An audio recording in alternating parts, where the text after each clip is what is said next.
गुलशन Iqbal Quaid-e-Azam colony में duet welfare trust के दफ्तर का इफ्तिताह अवामी मसाइल के हल और फलाही सरगर्मियों के फरोग के अज़म का इज़हार।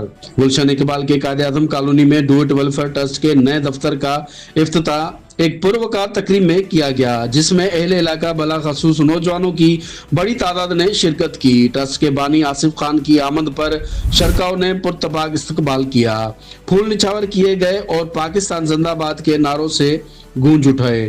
तकरीब के दौरान डूएट वेलफेयर ट्रस्ट के बानी आसिफ खान ने रिबन काट कर दफ्तर का बाकायदा इफ्तिताह किया।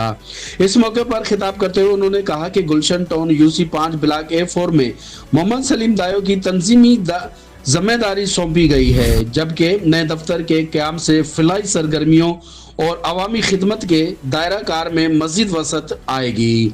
आसिफ खान ने कहा कि डूएट वेलफेयर ट्रस्ट बिला तफरी अवामी मसाइल के हल, मजलूमों की दाद रसी और नाइंसाफी के खिलाफ आवाज़ बुलंद करने के लिए सरगर्म अमल है।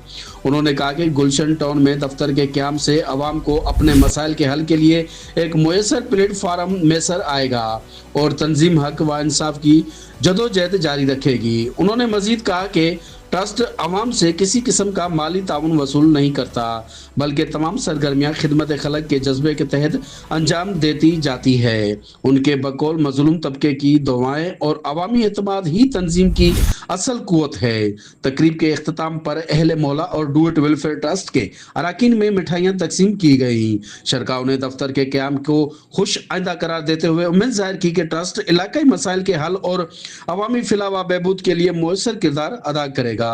कैमरामैन के साथ बागी सागर पवार, कराची।